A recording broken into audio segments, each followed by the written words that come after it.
नाजरीन अस्सलाम वालेकुम। आप देख रहे हैं मेरे यूट्यूब चैनल और फेसबुक पेज। पिछली वीडियो में पास्ट इंडेफिनिट टेंस के बारे में सीख चुके हैं और आज relative adverb in past indefinite tense में स्टार्ट करने वाला हूं। नाजरीन ये वीडियो हर क्लास का तालिब इल्म चाहे रेगुलर हो या प्राइवेट बआसानी से इंग्लिश या इंग्लिश ग्रामर सीख सकते हैं। आइए शुरू करते हैं। Structure number 31, relative adverb in past indefinite tense. Relative adverb का इस्तेमाल फेल माजी मुतलक में। रिलेटिव एडवर्ब को WH वर्ड भी कहा जाता है और WH फैमिली में से वाई, व्हेन, वेयर, हाउ एक एक वर्ड या लफ्ज हैं। नाजरीन रिलेटिव एडवर्ब दो तरह से या दो तरीकों से इस्तेमाल होता है। अफर्मेटिव में भी इस्तेमाल होता है और इंटरोगेटिव सवालिया में भी इस्तेमाल होता है। जो मेरे YouTube चैनल पर नए हैं तो वो मेरे YouTube चैनल में अफर्मेटिव के बारे में देख सकते हैं या सीख सकते हैं। जब रिलेटिव एडवर्ब सवाल या इंटरोगेटिव में इस्तेमाल हो जाए तो इसका अक्सर जवाब सेंटेंस या जुमले की सूरत में दिया जाता है और जब हेल्पिंग वर्ब को इंटरोगेटिव सवालिया में इस्तेमाल किया जाए तो उसका अक्सर जवाब यस या नो में दिया जाता है। पी का मतलब है पास्ट, PA का मतलब है पास्ट, आई का मतलब है इंडेफिनिट, T का मतलब है टेंस। तो पास्ट इंडेफिनिट टेंस में रिलेटिव एडवर्ब यानी के why, when, where, how sentence या जुमले के शुरू या स्टार्ट में लगाया जाता है या सबसे पहले लगता है। फिर HV हेल्पिंग वर्ब यानी कि डिड लगता है या डिड को लगाया जाता है। इसके बाद सब्जेक्ट यानी कि फाइल को लगाया जाता है। फिर वर्ब लगता है और आखिर में ऑब्जेक्ट यानी कि मफूल लगता है। रिलेटिव एडवर्ब के जुमले में वर्ब की फर्स्ट फॉर्म लगती है। मनफी जुमला बनाने के लिए सब यानी कि सब्जेक्ट के बाद नॉट लगता है, यानी कि पहले सब्जेक्ट को लगाया जाता है फिर नॉट को लगाया जाता है। डिड पास्ट इंडेफिनिट टेंस में रिलेटिव एडवर्ब में या नेगेटिव सेंटेंस या जुमले में डिड बतौर हेल्पिंग वर्ब लगता है। स्ट्रक्चर ऑफ सेंटेंस जुमला बनाने का तरीका या बनावट। तो नाजरीन रिलेटिव एडवर्ब का पास्ट इंडेफिनिट टेंस में सेंटेंस या जुमला बनाने का स्ट्रक्चर या तरीका ये वाला है। सेंटेंस या जुमले में सबसे पहले RA यानी कि रिलेटिव एडवर्ब सबसे पहले लगता है, जिस तरह यहाँ व्हेन को लगाया गया है, प्लस HV हेल्पिंग वर्ब को लगाया जाता है रिलेटिव एडवर्ब के बाद, जिस तरह यहाँ डिड को लगाया गया है, प्लस सब। फिर हेल्पिंग वर्ब के बाद सब्जेक्ट फाइल को लगाया जाता है, जिस तरह यहाँ ही को लगाया गया है, प्लस वी का मतलब है वर्ब, तो सब्जेक्ट के बाद फिर वर्ब को लगाया जाता है, जिस तरह यहाँ रिक्वेस्ट को लगाया गया है, प्लस और आखिर में ऑब्जेक्ट यानी कि मफूल को लगाया जाता है, जिस तरह यहाँ यू को लगाया गया है। नाजरीन इन मिसालों को अच्छी तरह से देखें और सुने।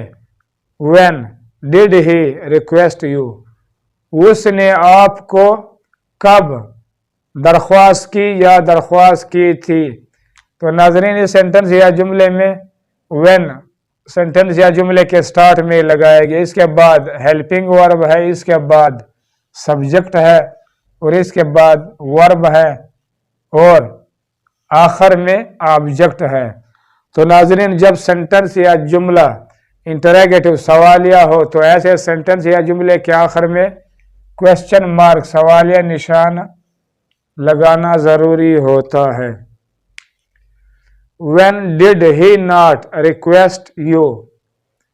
उसने आपको या तुमको कब दरख्वास्त नहीं की या नहीं की थी।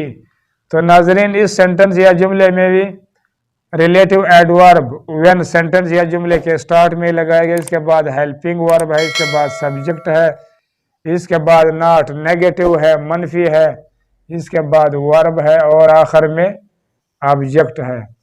तो नाज़रीन जब सेंटेंस या जुमला बैक वक्त इन वन टाइम इंटरोगेटिव सवालिया भी हो और नेगेटिव मनफी भी हो तो ऐसे सेंटेंस या जुमले के आखिर में भी क्वेश्चन मार्क लगाया जाता है। Where did the thieves decide to hide the bag of gold. चोरों ने कहाँ सोने का थैला छुपाने का फैसला किया या इरादा किया। तो नाज़रीन इस सेंटेंस या जुमले में रिलेटिव एडवर्ब वेयर सेंटेंस या जुमले के स्टार्ट में लगाया गया, इसके बाद हेल्पिंग वर्ब है, द थीव्स ये सब्जेक्ट है, डिसाइड वर्ब है और वर्ब वन है, टू प्रेपोजिशन है, हाइड वर्ब है और वर्ब टू है, द बैग ऑफ गोल्ड ये ऑब्जेक्ट है।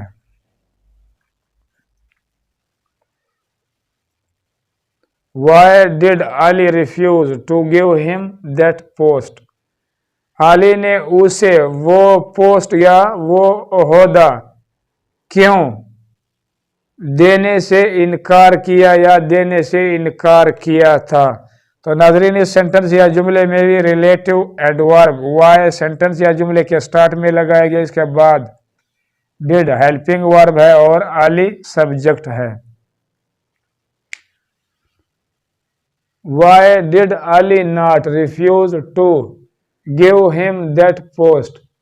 अली ने उसे वो पोस्ट या वो ओहदा क्यों देने से इनकार नहीं किया या नहीं किया था।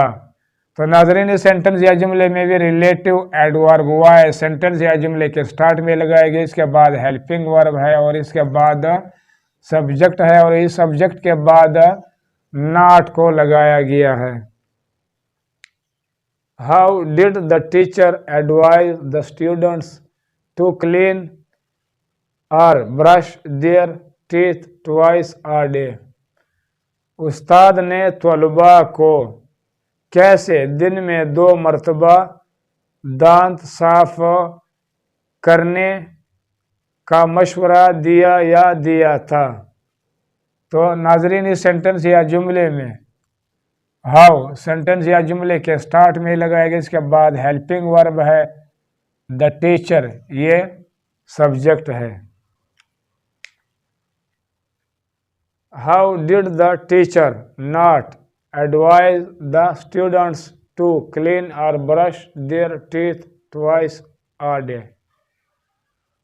उस्ताद ने तलबा को कैसे दिन में 2 मरतबा दांत साफ करने का मशवरा नहीं दिया या मशवरा नहीं दिया था। तो नाज़रीन इस सेंटेंस या जुमले में रिलेटिव एडवर्ब हाउ सेंटेंस या जुमले के स्टार्ट में लगाया गया, इसके बाद हेल्पिंग वर्ब है, इसके बाद सब्जेक्ट है, इसके बाद नॉट नेगेटिव है, एडवाइज वर्ब है, वर्ब वन है, द स्टूडेंट्स ये ऑब्जेक्ट भी है और सब्जेक्ट भी है, टू प्रेपोजिशन है, क्लीन वर्ब है, वर्ब टू है, there teeth twice a day ये ऑब्जेक्ट है। अब तक के लिए इतना। नाजरीन, मेरे यूट्यूब चैनल सब्सक्राइब करके बेल आइकन पर क्लिक करके ऑल पर ज़रूर क्लिक करें और साथ साथ लाइक भी करें। इंशाल्लाह अगली वीडियो में relative pronoun past indefinite tense में सीखेंगे। अपना ख़ास ख्याल रखें। अल्लाह निगहबान।